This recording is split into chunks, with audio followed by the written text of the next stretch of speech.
In other words, was he already on the street? Because he came from the gray vehicle. The protocol Julie is talking about, she's correct, of course, and we all use that same protocol in law enforcement, but that's a traffic stop protocol. So when you pull a car over and you're approaching, you're coming in at that 90. You'll see troopers and officers even come in from the passenger side, which even gives you more level of safety, not only from traffic, but from the driver trying to assault you. So that's a traffic stop protocol. Here you have agents on a city street. They could be on the sidewalk when something happens. He could be out of that gray car and already in the front of the vehicle when something happens. We don't really know his position because we don't see him until the very last minute. You don't see him here until the vehicle backs up, and then he appears. So it looks like he was already there. He didn't appear to come out of the gray pickup truck, which is the ICE pickup truck to the left. You can see there that has flashing blue and red lights in the grill. So maybe he was in another vehicle or he was on the sidewalk. So, yes, this is a different situation than a traffic stop. Julia's right. You never want to put yourself in front of a vehicle if you think there's going to be some danger.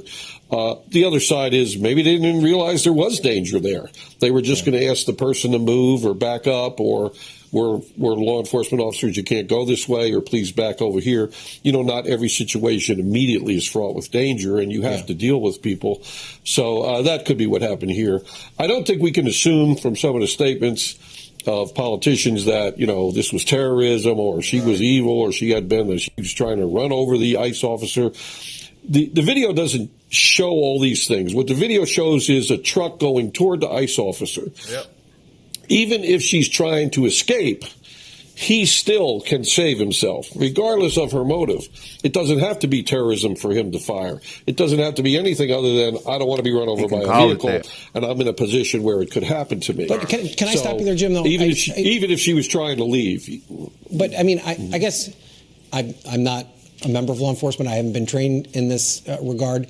But if your biggest concern in a situation like this, where you're standing in front of a vehicle and the vehicle is starting to move, wouldn't your first inclination, just as a human being responding, would be just to get out of the way? Well, I guess I'm questioning the decision to pull the service weapon and fire as opposed to just jumping out of the way. Could that be a question of how this process was handled? They don't move like that. Well, I think it's going to be a question for the case, and I think it's a legitimate question. And people will argue, well, he could have jumped out of the way. Now, you will see that agent's feet slip on the icy road. So he's in a dicey situation. Not only does the wheel spin on the front of that SUV, and remember, the first thing that happens that we see is the vehicle starts to back up. It doesn't start to go forward. It starts to back up. And then it's put in drive, and the wheel spins on the ice, and he draws a duty weapon. Now, was it justified? We can't answer that. Yes. We need more video. We need the body camera video from the ICE agents, from the vehicle, doorbell cameras, statements of everybody to really determine what happened. Yeah. All right, Julia, let's go back to you now. I understand the DHS plans to hold a press conference to provide some more information about what happened. Yeah, that's right. That'll be at 5 p.m. local, so 6 p.m. Eastern, and it's with Secretary Kristi Noem. As you know, we saw her just earlier today on the border in Texas with the Border Patrol. That is when she made that claim that this woman was trying to use her vehicle to attack ICE officers as they attempted to dig their cars out of the snow. Now that this video has emerged and so many people have seen it, it'll be interesting to see if she sticks with that narrative. What we can expect, because we haven't seen any wiggle room on this from DHS or from Trump or anyone today, is that they do consider this to be an act of aggression. They've called it domestic terrorism, and we can expect for them to continue to blame the driver here and to support the officer saying that he was defending himself. But yes, that will be in just under 2 hours here. That car, or not here, Julia. So I want you to start us off in the conversation around the training for these officers with things moving so quickly in a moment like this. Yeah, well, there's a lot of training that ICE officers do, as well as any federal agents, in terms of when it comes to vehicles, which can be used as a weapon. That's why they are trained to be careful around them. One of the things is it's a practice to try to approach a vehicle from the side at a 90-degree angle, never head on. And I've spoken to DHS officials who are watching these videos and are talking to me, Hallie, because they're worried about what they've seen here, but they can't go on the record because they don't want to be conflicting with what Secretary Noem is putting out on the record, saying that this was clearly a vehicle ramming incident and that the officer was completely in the right. Now, they're not taking sides here. They're just trying to explain the training that goes into it because they want ICE officers to be protected when they go out in the field and conduct investigations. So the first thing they said is they would never approach a vehicle from the front. Now, I would want to see more of the video to see if that officer was already to the right of the vehicle and then needed to come around and he was on his way around. That's not exactly clear how he ended up there. The other thing is that they don't shoot at a moving vehicle as it means to stop it. That, of course, wouldn't be a way to stop a vehicle. It's continuing to move, even if the person behind the wheel is no longer in control of the vehicle. And so they said that wasn't something that could be done really in self-defense anyway, because it's not going to keep the vehicle from moving forward on the path where it's already going. Another thing here we have to mention is body cameras, because if you think back to every officer involved shooting that's been high profile that we've covered in recent years, even over the past decade and more, it's come down to body cameras. We always wait for that footage in order to see what the officer saw from his or her perspective when they made that decision to use lethal force.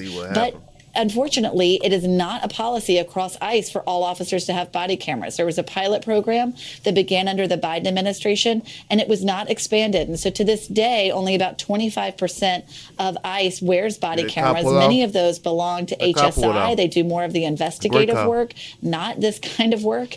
And so even with the one big beautiful bill that made ICE the most well-funded law enforcement agency in the nation, they did not allocate any new money toward body cameras. And so, unfortunately, it's a very high possibility that we never see body camera footage from this incident. But certainly a lot of people talking today about training that is supposed to keep officers out of situations like this. They're not necessarily taking a side and saying that this officer should not have fired, but merely this was a position that could have been avoided. Is that a Julia, I'm going to ask you to stand by as long as you can. I know you got to work the phones too. On the left side of your screen, you are now looking at this vigil that has sprung up near the location of that deadly shooting today in Minneapolis. You hear people and you see them gather. They are singing together. Hours after this unfolded, just around midday. I mentioned Tom and Jim are joining us. Tom, as we keep an eye on what's happening here on the scene and this emotional moment for people, again, the identity of the woman who was killed still not officially known. We have shown you some of the angles from the scene. I want to pull that back up. And Tom, I'll start with you. What stands out to you when you look at this here? Because there's a lot of questions around, obviously, as we've been talking about how this unfolded. Sure. So first off, the pickup truck there is clearly a law enforcement vehicle. You can see the flashing lights on it. It's got flashing lights in the grill. And I'm going to ask our team, too, Tom, to pause. We have the ability to do that as you're talking through this here. Yeah, so this is a great spot to pause. The first thing I looked at when I saw this video a second time is you look at the left front tire, which is clearly made a pivot here and is trying to get out of that. So this individual backs up their car. That left front tire is pointed to the left of our screen as we're looking at it. And this appears to be a one-way street, by the way, and then is seen kind of twisting the wheel and making that turn towards the right when the vehicle is then fired upon and that person who's now deceased is fired upon. So for the ICE agent, and what Julia pointed out was a really good point about the training. However, we don't know what led up to this. We can pause and stop and replay, and you're looking there at the vehicle with its tires turned to the left, as I described before. It's cumulatively about 5 seconds where this incident occurs, and it probably is actually less than that. So we don't know what led up to it. Was this vehicle creating a problem before in slowing down ICE officers? Was the fact this vehicle trying to turn around towards the direction of traffic, was that seen as a threat? Had there been issues before? What is said here? We don't hear a lot as far as whatever dialogue, if any, is said between the driver of this vehicle and the ICE agents. We don't know if they had a prior interaction with this person or if they knew who this person was. So there's a lot of questions here that'll become part of this investigation. everybody's going to want answers now. The video is very clear in front of us. We almost never get eyewitness video that holds this as well as this does. We've seen other videos as well that show the vehicle turning, that there is clearly an ICE agent in front of the vehicle. I'm going to read to you the controlling paragraph, page 7, item 2 of the Department of Homeland Security Use of Force Guide. It says a Department of Homeland Security law enforcement officer may use deadly force only when the law enforcement officer has a reasonable belief that the subject of such force, in this case the woman driving the car, poses an imminent threat of death or serious bodily injury to the law enforcement officer or to another person. So that's why it's going to be critical to understand, one, what was in the ICE agents, what was their state of mind leading up to this. Two, what was known about this car, this individual ahead of time. I mean, you see they stop there, they have their lights on, and they approach this car.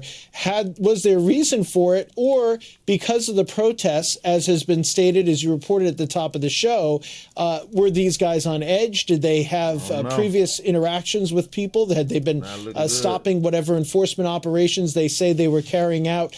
I'm up to, I don't know, how many, 20, 25 questions at this point. So that's why I think it's important to point out some of the still remaining parts of this investigation, Hallie. Our team's gonna pull up another angle of this. This is the angle we showed you earlier, Jim. It's a different one. It's further away. It's further up the street, and you can see. And this is a different angle too. Again, all these images coming in, and I just want to explain to viewers for 1 second here. There's obviously a lot of video that comes in. We have a rigorous process here at NBC News where we have a team that is confirming that these videos are real, they are accurate, they are from the scene, et cetera. So everything you've seen on the internet, you might not see right here because, again, we have that process to go through. And Jim, as you look at this, you and I have talked before about this question of self-defense. And so as a law enforcement veteran, as an expert in this field here, can you help us understand how you're looking at some of these images? Looking very close all day at these images and trying to ascertain, did the agent have a lawful right to use deadly force because he felt that his life was in imminent threat or he was in imminent threat of serious bodily injury. There's a couple of seminal points in this video. One is the one you showed right at the top, the very first video was a little longer in the beginning. Let me have the team play that and pull that up. The longer video, I'm going to ask our controller to pull up the very first video that we aired in the show of this incident. It was longer. We showed some of the tee up there with that other car zooming past and driving away. So as Jim's talking through that, I'll get our team to pull that up here, please. Yeah, we see this is the very early video that we hadn't seen earlier, and it looked like some more people, maybe that original ICE agent is in this video, either in front of the SUV already across the street.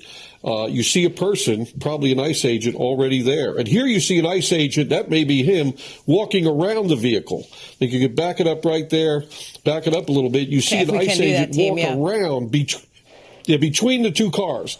I think that's the agent who fired the shot because he's nowhere else. So I think he comes from the right and he goes between the two SUVs. He walks between them. And then there's the two agents that get out of the silver pickup and they come over and they're confronting the driver. And that's when the ICE agent who fired the shot goes around. So I think tell me why that's significant, the movement of these officers, Jim. What does it show?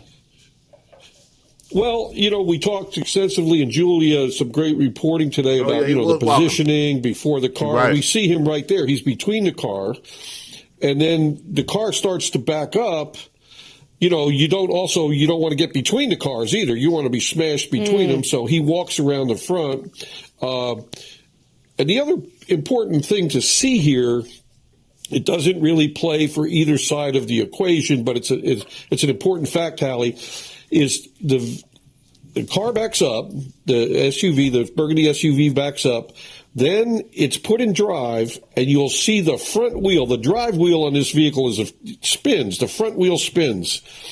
And as soon as that front wheel spins, the same exact millisecond, you see the ICE agent draw his duty weapon at that same moment. He doesn't draw it when the car's in reverse. He draws it when the wheel spins. So I just think that's a good... if I was a commander here, I'd want to break that time down really close to see that. And then the third thing, just to close here. That's what I'm talking about. The gray car. The gray car.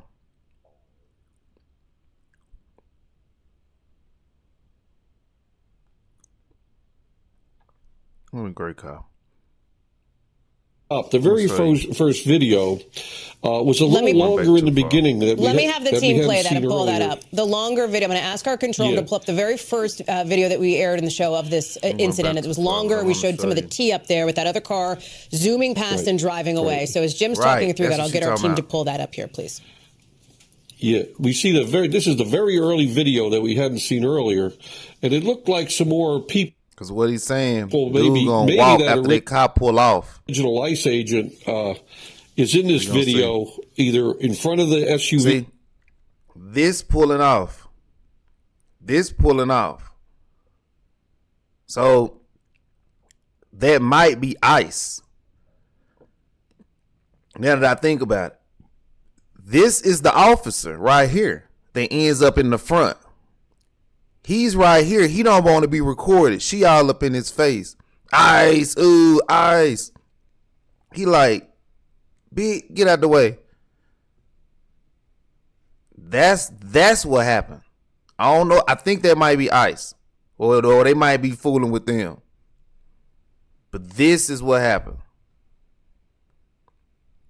Already across the street, you see a person, probably an ICE agent, already there. And here you see an ICE agent, that may be him, walking around the vehicle. I think you could back it up right there, back it up a little bit. You see an ICE agent walk around between the two cars. I think that's the agent who fired the shot because he's nowhere else. So I think he comes from the right and he goes between the two SUVs. He walks between them.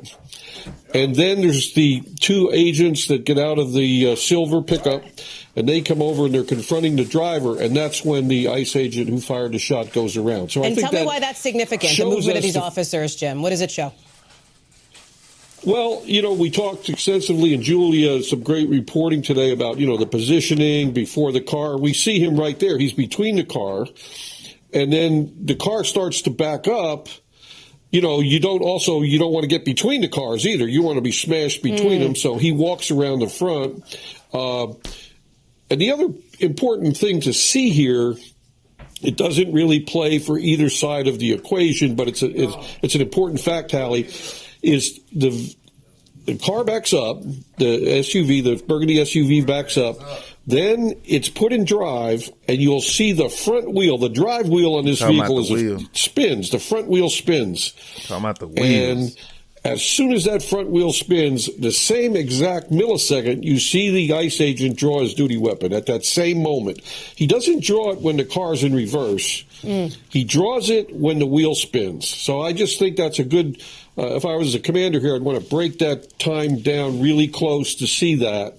And then the third thing, just to close here, is the last video that you showed, the distant shot that you said the president released, kind of from a couple of Well, I want to be clear. I don't know that he released it. It was part of his Truth Social post, Jim, just so folks know. It had come from, I believe, another outlet. But we can try to pull that up, and I'm going to tell my control room team this is the shot that's from the other perspective further up the road. Jim, as you talk here, we'll try to turn that around and re-rack that so people can see it as you're talking through it. Yeah, we hadn't seen a shot like that, from the front, Hallie, so I think it's pretty significant. It's distant, but it could be frozen, zoomed in to give us what's a critical thing here, and that's the positioning of the ICE agent in front of the vehicle or to the side of the vehicle. In other words, what's his exact position? And, you'd want to, as a commander here, get that frozen right at the, the point of decision. And when I say the point of decision, I mean the point that he made the decision. Right. That's right. So right there, where is he? So that's a critical one right there. Those are three that I noticed, Hallie. Jim, thank you. I want to pause for a second and ask our team to play a new, and this is that video Jim was talking about, a new piece of video that's come into us. This is after the shooting happened. And I want to ask our team to pull it up because it appears to show some of what was happening on the ground as we were talking about these calls for calm, et cetera. Here it is. Can I go check a pole? No, back up, now. I'm a physician. Hey, listen, we understand. We got EMS coming. I get it. Just give us a second. We have medics on scene. So who is that? Where did he come from? Where are they? How can I relax? You This appears to be the immediate aftermath, or at least minutes after the shooting happened. Might and you be hear popped people up. who were eyewitnesses, people who were clearly nearby on the street coming out, having these interactions with those agents on scene. If Tom Winter's with us, Tom, I want to talk to you about this because I think what that video also nods to, and if Julia Ainsley is still with us too, number one, the way that these operations now have drawn a lot of eyeballs, people coming to observe, to watch, to obviously in some cases interact. There was an operation that was occurring from ICE before this shooting happened. That's obviously why this most recent operation, ICE was in the city of Minneapolis in the first place. And this is a city, Tom, that understands and has been the center of a national political flashpoint before. That's exactly right, Hallie. Let's tackle the first thing first, which is the idea of operations, law enforcement operations, being watched real time by people in cities. I mean, that's so incredibly rare. I'm not talking about traffic stops. I'm not talking about when something happens, there's an investigation, an incident. But typically law enforcement operations happen early in the morning when a search warrant or an arrest warrant is carried out. And then there's an element of surprise. It's not something where it's kind of telegraphed, hey, we are going to your town to look for X crime. In this case, immigration-related crimes. So that's something that's so unusual. And it's so unusual that people would be following around ICE and saying this is where they are, or what are they doing, and have the opportunity to intercede, have the opportunity to protest, or may actually inject themselves in this law enforcement operation, all of which or none of which may have happened here. And so that makes this very unusual, makes it very difficult for police officers. Looking at the car there with a round through the front, going right into the driver's seat. That's one from the side with the windows down. During this show. That's and what so, saved them. that makes it a big challenge, right? That's number one. Number two, this happened in Minneapolis. So in Minneapolis, we know about the George Floyd killing. We know about the protest that followed that, became a nationwide protest in the summer of 2020, and what that sparked. And the chief there, Brian O'Hara, who I think at this point, in his eyes, is probably had to speak to the nation too many times because of some active shooting incident in a local school and a church going back to this summer in August, and then a number of high-profile incidents in and around the Minneapolis area. Now they're going to have to deal with, and we saw a video at the top of the show of snowballs and ice being, and our reporter from CARE referring to that earlier in the program, talking about how people are already responding to this. And I think that's got a lot of people concerned. That's obviously got the governor of Minnesota concerned, who's talking about putting the National Guard kind of on notice that they might get called in if there are any sort of protests or anything that happens as a result of this. And the other challenge is, ICE, local police, sometimes people don't draw the difference. You have a federal law enforcement agency carrying out, you're looking at the video I was referring to earlier, the snowballs, those being thrown at local police officers. There's still an investigation. Granted, they've cleared that crime scene, but this is going to be a real potentially contentious weekend in Minneapolis. You've got politicians that are making their statements about what they believe about ICE and whether or not ICE should be in that community in very strong terms. And we know that political rhetoric, no matter which direction it comes from, speaks to people, and sometimes it speaks to people that then want to go out and take matters into their own hands. So, look, this has become a very difficult event. It comes on the heels of a lot of rhetoric. I'm gonna keep it real. I'm probably gonna end it here. They know what they're doing. Your job that you depend on now, it's not really paying you like they used to. Your food costs more. Your gas costs more. Your bills cost more. You got kids. Woo! You got several kids. Wife. Some angry people out here. You got some who figuring it out. Don't get me wrong. Because I'm one of the ones figuring it out. Now I'm going to help you figure it out. We ain't finna crash out. But you got a lot of crash outs. A lot of crash outs. Ready to crash out. Want to crash out. And this their way. So we're going to sit back and watch. I ain't got my soundboard right now. I will do the claps. We're going to sit back and watch. And I'm going to run up the numbers. Let's go.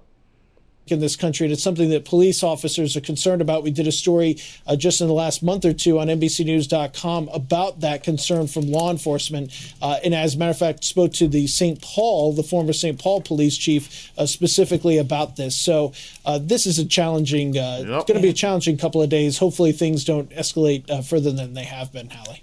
Tom, I'll ask you to stand by along with the rest of our team because I want to bring in somebody who is an eyewitness to this. And Julia Ainsley asking you to stand by too. Emily Heller, who watched this happen in Minneapolis. She's joining us now on the phone. Emily, it's Hallie. Can you hear us okay? Yep. Okay. Thank you for being with us. Can you tell us, first of all, where you were and what you saw? Is the consequences of governance designed to generate fear, headlines, and conflict. It's governing by reality TV. And today that recklessness cost someone their life. TV. I've reached out to Secretary of Homeland Security Kristi Noem, and I'm waiting to hear back. Here's the craziest stuff. Let me be clear. Donald Trump and his administration may not care much about Minnesota. That's been pretty evident. But we love this state. We won't let them tear us apart. We'll not turn against each other. To Minnesotans, I say this. I feel your anger. I'm angry. They want a show. We can't give it to them. We cannot. If you protest and express your First Amendment rights, please do so peacefully, as you always do. We can't give them what they want. The hearts and minds of the people in this state are on our side. To Americans, I ask you this. Please stand with Minneapolis. To Minnesotans, know that our administration is going to stop at nothing to seek accountability and justice. The State Bureau of Criminal Apprehension are working on the investigation. We have activated the State Emergency Operations Center.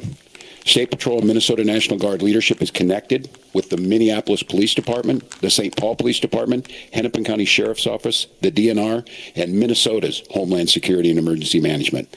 We have activated dozens of members of the State Patrol's mobile response team. And from here on, I have a very simple message. We do not need any further help from the federal government. To Donald Trump and Kristi Noem, you've done enough. There's nothing more important than Minnesotan safety. I've issued a warning order to prepare the Minnesota National Guard. We have soldiers in training and prepared to be deployed if necessary. I remind you, a warning order is a heads up for folks. And these National Guard troops are our National Guard troops. They're teachers in your community. They're business owners. They're construction professionals. They are Minnesotans. Yeah, but they're not supposed to be here. Because if she was supposed to be here, she wouldn't have ran. Just keep it 100. Just keep it 100, Sean. I mean, I'm not saying she should have got shot, but she's running because she knows she's not supposed to be here. If not, just stop. Talk to him. Show him his stuff.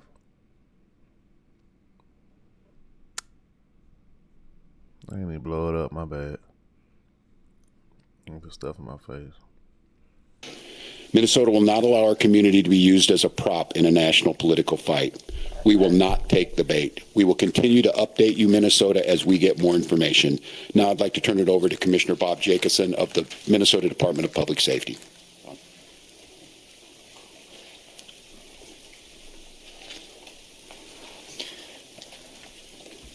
Thank you, Governor. As the Governor mentioned, my name is Bob Jacobson. It is my honor to serve as the Commissioner of the Minnesota Department of Public Safety. First of all, I want to acknowledge the reason that we are all here. Well, we know. The loss of life is not anything anyone would ever want. We fully expect that the community will want to peacefully demonstrate their anger or frustration. Minnesota residents and visitors have the right to peacefully demonstrate. We recognize that demonstrations are often driven by strong emotions, beliefs, and certainly a desire to be heard. Our role is to help ensure everyone can express themselves without anyone getting hurt. The Minnesota Department of Public Safety's role through the Minnesota State Patrol is to ensure safety, protect constitutional rights, keep roads accessible, and above all, to prevent harm. Our top priority is public safety. Our focus is keeping demonstrators, community members, drivers, and law enforcement safe, especially during moments of heightened tension or uncertainty. from the Demonstrations must remain safe and lawful, particularly around roadways. We will join with our partners to support safety while respecting the right Tell them what to a protest protest. at on the roadway. With that in mind, I'd like to share a few safe and lawful ways to demonstrate. Minnesotans can safely and legally express their views in many ways, including getting together peacefully with others in public spaces, marching or walking, not on roadways, making your voice heard through chants, speeches, and displaying signs, being present in public areas where pedestrians are allowed, gathering in designated or permitted areas, and these actions will allow people to express themselves while protecting the safety of everyone involved. They know it's about to go down. Unsafe Look or at 'em illegal back there. actions could result in fines or arrests. Certain behaviors create serious hazards that threaten public safety, Bald heads. disrupt emergency services, or put people at risk. These actions could result in fines or arrest. Demonstrating on or entering a freeway on foot, walking on highways, throwing objects, starting or setting fires, damaging property or graffiti, using illegal fireworks, displaying or using illegal weapons, Telling them what they reckless can or use and not dangerous use. driving, especially near Instead of talking pedestrians, and certainly assaultive, aggressive, or riotous behavior toward anyone. We all want definitive answers to what happened today. Our Bureau of Criminal Apprehension is working in conjunction with the FBI to investigate this morning's shooting. As you know, we don't comment on active investigations, but also keep in mind that this is an investigation is also in its infancy. So any speculation about what had happened would be just that. And we will not engage in speculation. With that, I will turn it back over to the governor. Thank you. Thank you, Commissioner. We'd be glad to take any questions. Yeah, and I can let General Schaefer talk about this. It so happens it's a training weekend. We've got about 7,500 troops in training at our sites, training sites across the state. What it is, and in the National Guard, you give a warning order, which is a heads up of something could be coming. That just allows people to think about what they would need, what it would mean to mobilize, what it would mean to put them in. And I could let the general talk a little bit about this. Obviously, since the summer of 2020, we had a lot of work done on teams being ready to make sure that civil unrest. And what that means, and I think Commissioner Jacobson was very clear, and I want Minnesotans to hear this from me, the desire to get out and protest and to speak up to this administration of how wrong this is, that is a patriotic duty at this point in time, but it needs to be done safely. And I think the commissioner simply just laid out some of those parameters. We can do that. This is the peaceful resistance that we need. Simon, you want to say a few things about what that means to have them on the ready? Yes, sir. Thank you, Governor. So for the military, Minnesota National Guard is comprised of 13,000 soldiers and airmen. We live all across and work throughout Minnesota. A warning order is just an initial step to increase your preparations. The Minnesota Guard is always prepared to respond and support state agencies and the citizens of Minnesota. So what that means for us today is just some additional checks on equipment that is ready at all times. And maybe some additional phone calls to service members who might be activated, but no activations. We are embedded with our state agencies here at the Operations Center to just continue parallel planning in the event that we are needed to support. Thanks, John. And I would make note, Mary, and to Minnesotans on this about the National Guard, they're there to protect you and protect your constitutional rights. These are our neighbors. They don't wear masks. They don't bust in from somewhere else. They're not here to cause hassles to you or what we saw today, the tragedy. Having them at the ready to make sure, because when we see these types of things happen, and we saw it after the murder of George Floyd, there's folks that want to cause chaos. There's the disruptors in it. And while the vast majority of those protests were peaceful expressions of their First Amendment rights, there were those that destroyed property and put people at risk. The National Guard is there to make sure that peaceful protests are able to be done and that those that want to do the destruction are stopped from doing that. Yes? Yeah.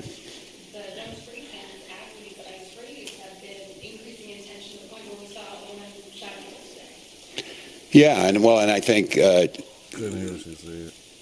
apparently by a federal agent, not by Minnesotans who were there to express their First Amendment rights. I think we've seen this to have folks ready. The gatherings that were down there today, I think this shocked everyone. People showed up as they should. There's people putting flowers down on a memorial. There's people expressing their anger.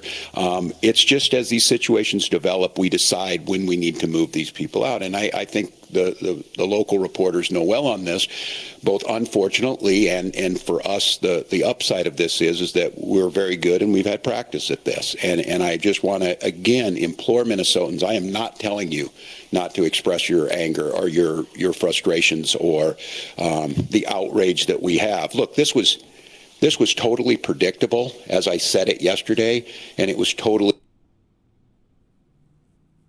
So they tried to split it. I didn't know what happened.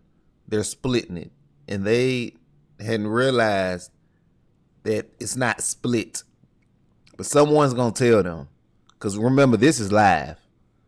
I am not telling you not to express your anger or your frustrations or the outrage that we have. Look, this was totally predictable, as I said it yesterday, and it was totally avoidable. And I just want to remind you, too, that local law enforcement, we get no coordination. They don't tell us they're coming. They don't say why they're sending the largest deployment in American history to Minneapolis. They're not making us any safer. We don't have any of that coordination. They should be talking to us when we do these things. Let us know. We're going to be down here. This is going to happen. We don't have that. So when you see local law enforcement or state patrol, or if it would take the National Guard, we're there responding to the chaos they've created too. But our role is to make sure that we're protecting Minnesotans so that something like this doesn't happen. I have not. The question was, have I spoken to the individual's family? No, we do not have a definitive ID on this individual.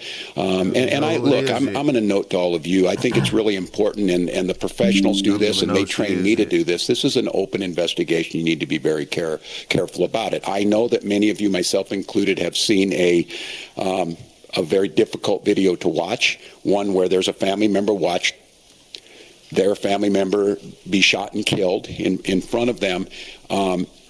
It's beyond me that apparently from the federal government, from the Homeland Security director herself, has already determined who this person was, what their motive was, and they hadn't even been taken out of the vehicle. We're not living in a normal world. And so, no, I have not. And I want to be very careful because I know how painful this is. I know how painful it is right now. I'm saying person and all that. This is a human being. This very well is an individual's child, a parent, and we don't know that yet. So, no, I have not. But once we do, we will. So, yes.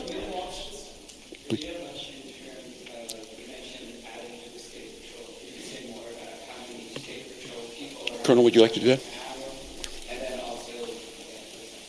Colonel?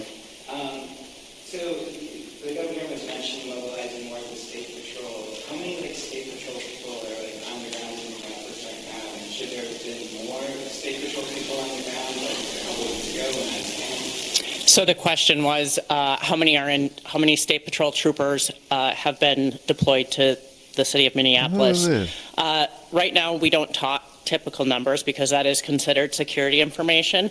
We do have a specialized team that does deal with crowd control, and so they have been deployed. But again, they are from all over the state of Minnesota, so they will come in tiers to the state.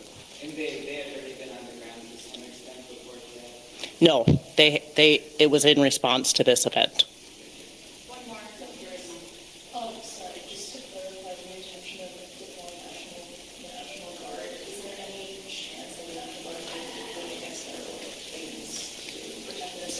I'm sorry. What was it?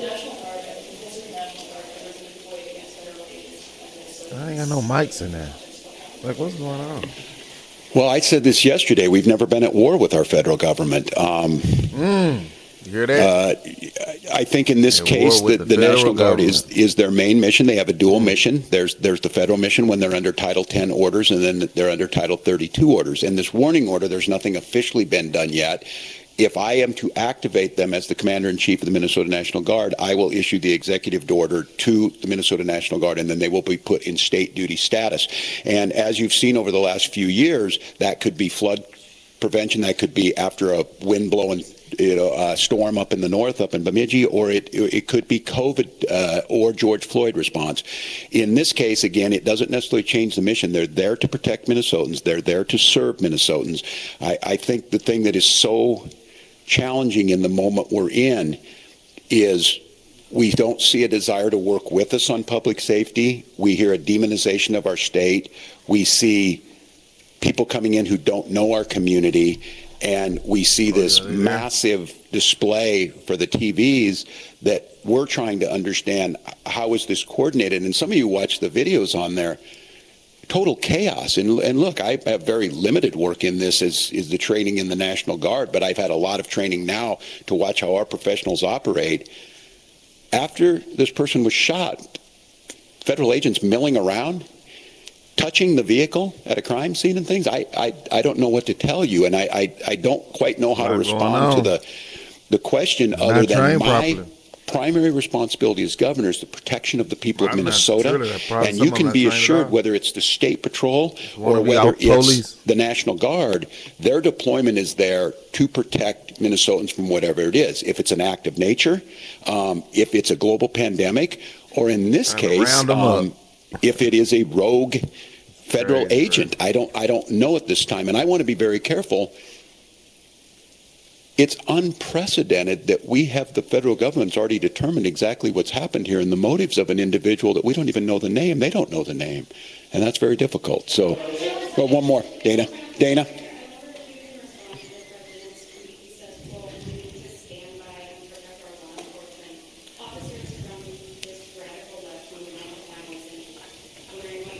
They radical left.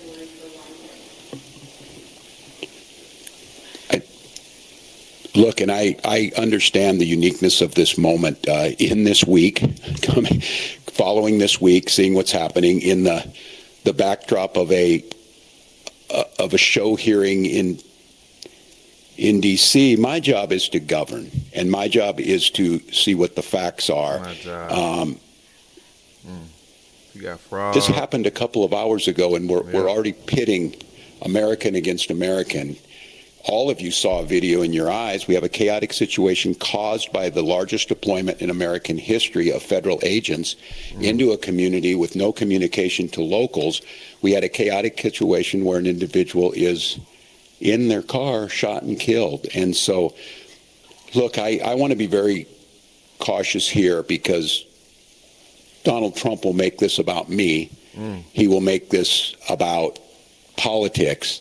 This is about public safety, and this is about normalcy. To Americans who are watching this, if you're in Portland or you're in LA or you're in Chicago or you're wherever they're coming next, stand with us.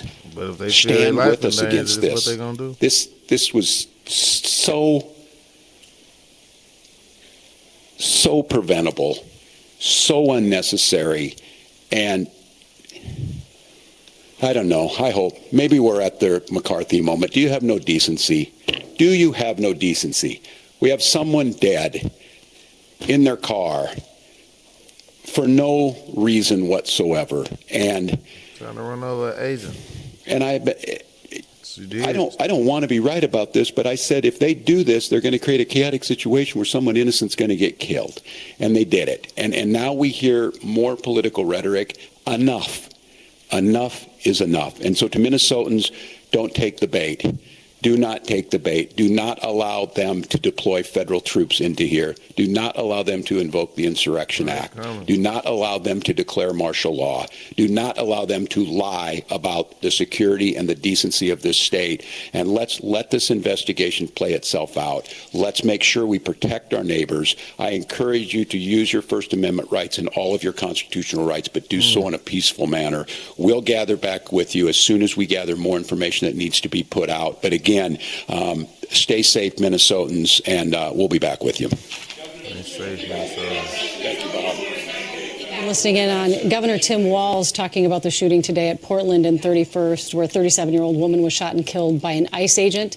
A somber tone that he took sending the message that he believes this was all preventable, and he's upset that ICE was even in Minneapolis. We're going to hear a lot of that kind of rhetoric coming out in the next few days. But Danny, a decidedly somber governor, unlike the mayor of Minneapolis, who was fiery and using profane language. The governor decided to take a totally different tone. I thought the tone was different, but the message was very much the same. And I thought the message was similar to, as he mentioned, what he was talking about yesterday in his press conference, where again, he's positioning Minnesota as almost sort of a safe zone against the federal government, which he has called hostile, in words such as that. And so yes, his tone was very much, talking about letting the facts play out, but was not a surprise in terms of his view towards the federal government's action. And a couple pieces of news that we did learn: the State Patrol mobile unit has been activated. They're coming in from around the state just to make sure things stay safe. The National Guard is on standby, preparing if necessary. Of course, the governor saying, please go and exercise your First Amendment. You have been rights. listening to KR station there in Minneapolis. We were looking at that feed for that news conference. Governor Tim Walz there, clearly angry as he was laying out his immense frustration, blasting the Trump administration. He said, you heard him at the end there saying, have you no decency, essentially, saying that a woman has now been shot and killed, in his view, for no reason. Remember, the Trump administration has suggested it was self-defense on the part of those ICE officers. Hey, she tried to run them over.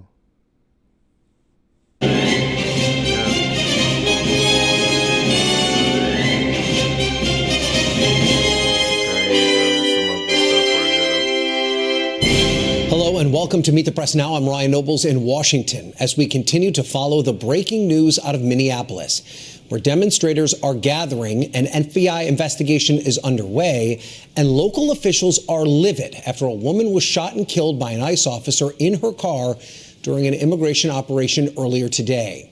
The accounts of the officer-involved shooting coming from federal and local officials are wildly different. The Homeland Security Secretary is alleging the woman who was killed was carrying out an act of domestic terrorism. Yeah. Minnesota's governor calling that description, quote, propaganda.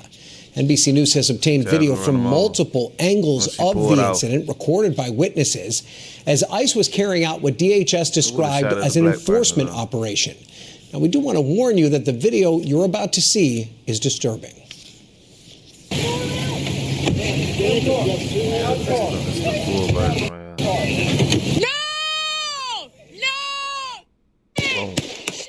Oh, okay. Oh my 2-3 times. God!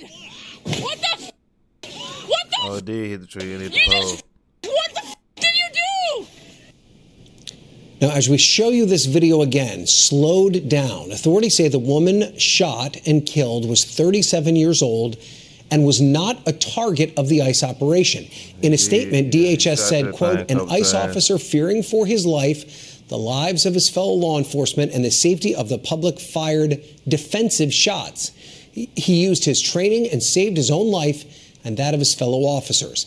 The alleged perpetrator was hit and is deceased. Thankfully, the ICE officers who were hurt are expected to make full recoveries. That is a statement from DHS.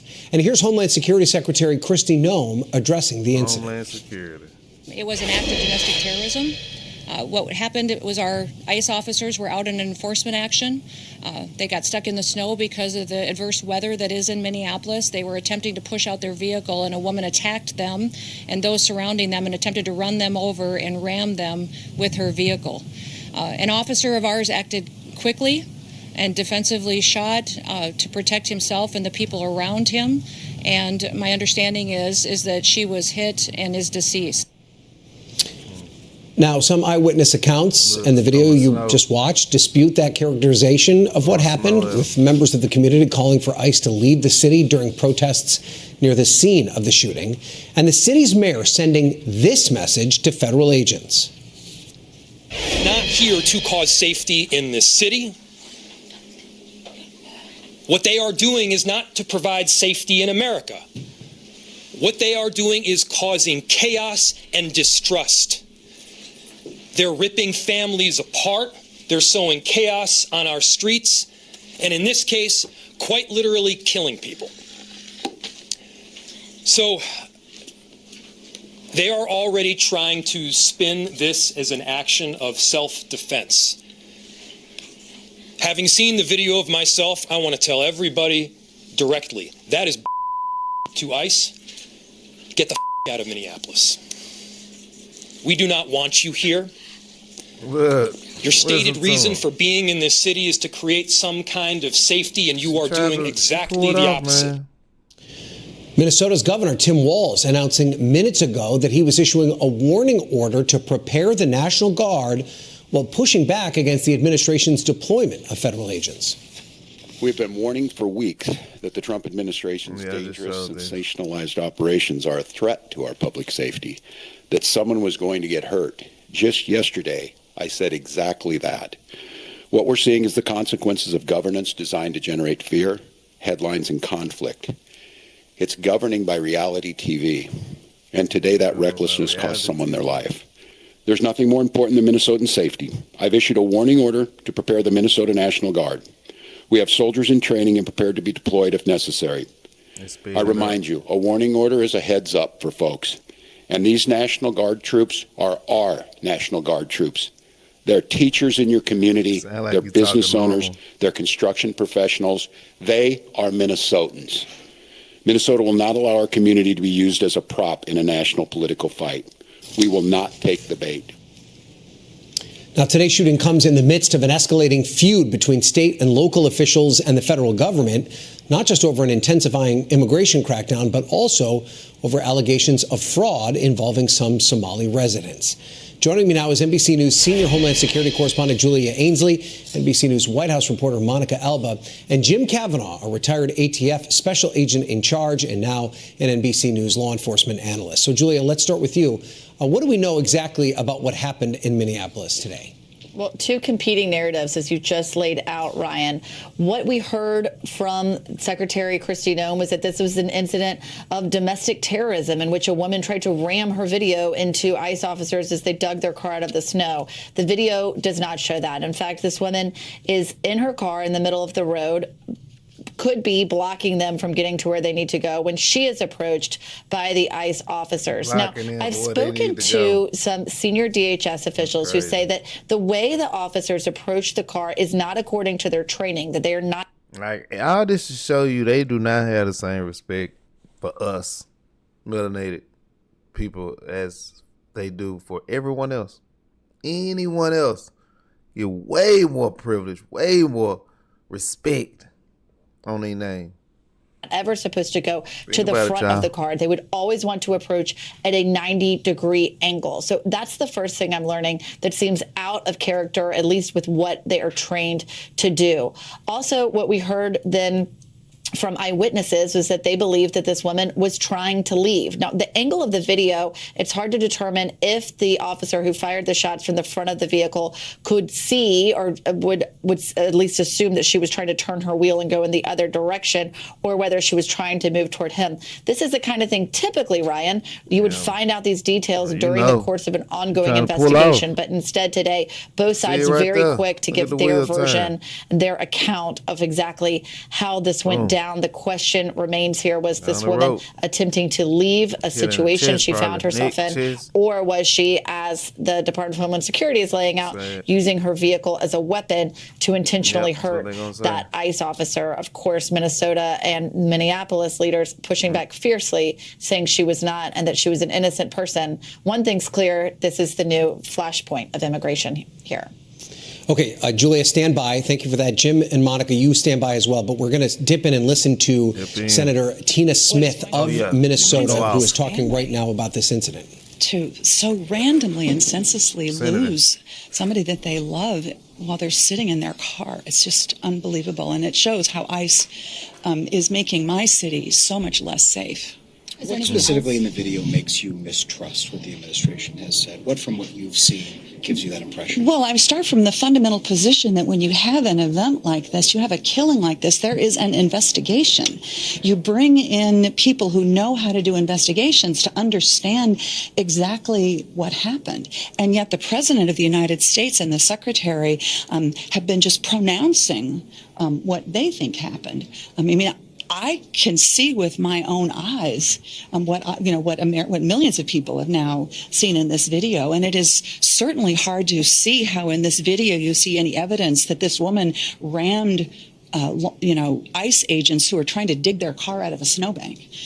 So this is, again, why it's so important that we have a thorough investigation, because we're going to want justice here. What have you learned from your conversations with DHS?